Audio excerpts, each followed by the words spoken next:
Simon Woodstock. Simon Woodstock. Started with that crazy little banana board. Showed up at a contest with the skimboard. He's such a nut job. He was a clown. I like Simon. He was the only dude that would like goof off and do silly things, and I think it really helped skateboarding. Whatever happened to Simon Woodstock anyway?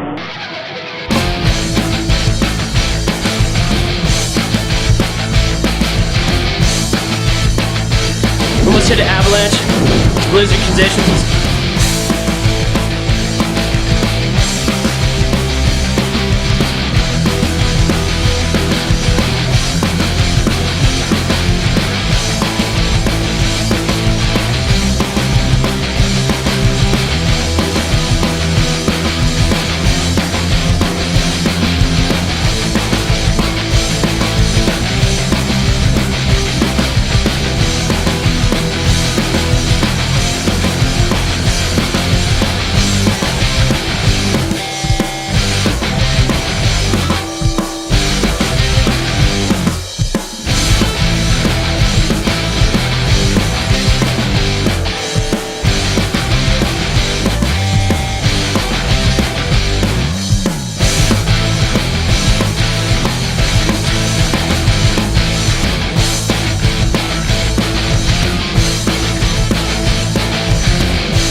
Around 1992, I turned pro and had professional endorsements. The main company I rode for back then was called Sonic, and just started doing demos and magazine interviews and photos and contests, traveling the world, doing the European tour. I went to Japan, and then I was on the Warped Tour, and I rode for Vans shoes. I actually had a signature shoe for a period of time.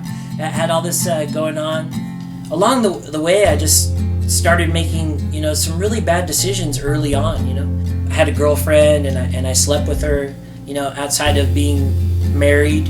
And I didn't think much about it at the time, but that wound up really having a bad effect on my life years later as I would get into, sex addiction and pornography.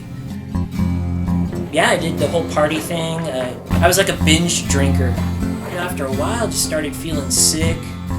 Being out on tour all the time, hamburger shins, rolling ankles, drinking to make the pain go away, and I just was not good at all.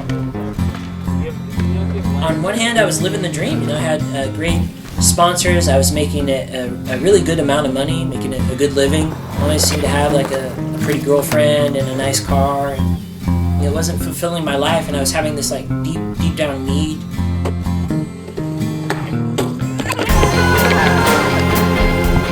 Throughout my skate career, I had done some events with MTV, and I was kind of on their talent radar screen. They actually wanted me to come out and do an action sports karaoke show. We did it, and it was a fun show, and it was a great time. And one of the judges, who was also a VJ, he said, there's a cocktail party with the VIPs from MTV, and you should really go there. They want to meet you. They want to talk to you about doing like a show or something. They hadn't done, the Bam Margera show or Nitro Circus. They were looking for that kind of thing, and I was in their talent pool already. I thought Andy Kaufman was speaking to me through the television, telling me to go ahead into the entertainment business, and it was coming up time for the cocktail party, and I was in Times Square just by myself, and I looked up, and I just saw, I was looking down the barrel of Times Square with all the jumbotrons, with the music advertisements and like a 2-story banner of Adam Sandler's new movie and fast pace, the belly of the beast of the entertainment business. The Lord touched my mind, and I kind of woke up out of this funk, and I looked at all this. The first feeling I had was I was just tired. I was so tired of striving for the world and keeping up appearances for media and all this stuff. It just wore me out. I was so tired. And then it was a divine thing from God. I came to the realization that I knew I didn't want it, and so I turned the other way. I went to Howard Johnson's restaurant. It's this cool coffee shop right down in Times Square in New York. I was like, yeah, I'll take the chicken and beef nacho. And this huge heaping plate of chicken and beef nachos came out, and I just ate it up. And it was just the greatest nacho I ever had. I blew off the cocktail party, slept in the hotel, got on the plane, and 2 months later became a born-again Christian. Basically, God helped me blow off MTV for a plate of nachos.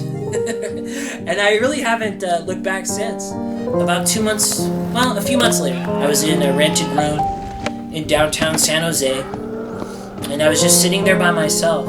I didn't have a Bible or anything. It was just this true experience that I had with God. I felt God's presence in the room. I felt like this 2-ton weight of sin on my shoulders. It felt like a literal weight, like I was hunching down in my room. And I just knew that the God of the Bible, that God was there for me, and that he would forgive me of all those sins through his son, Jesus Christ. So I got down on my knees right there, and I prayed. I confessed my sins to God. I put my faith in Jesus Christ as my Lord and Savior. Gosh, a week later, I moved into a dormitory at Calvary Chapel, San Jose, and started pulling weeds at the church. And haven't looked back since. What I haven't said so far is that all along, I just kind of knew that God was there. When I was 5 years old, I was sitting in a bed at my house, and I was looking kind of past the ceiling, and I knew something was out there.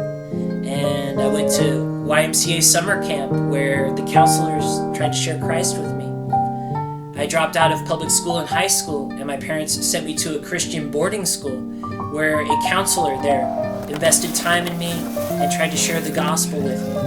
In 1992, I went to a skate church at Calvary Chapel, San Jose, and prayed a prayer to invite Jesus into my heart, and even got baptized. But I won't know until heaven if I was saved or not, because there was just no fruit at all. But that was part of the process.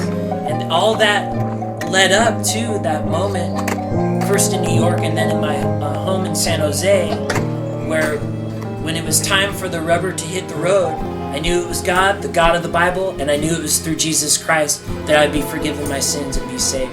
Now I'm excited because I'm 42 years old, and I'm doing action sports ministry.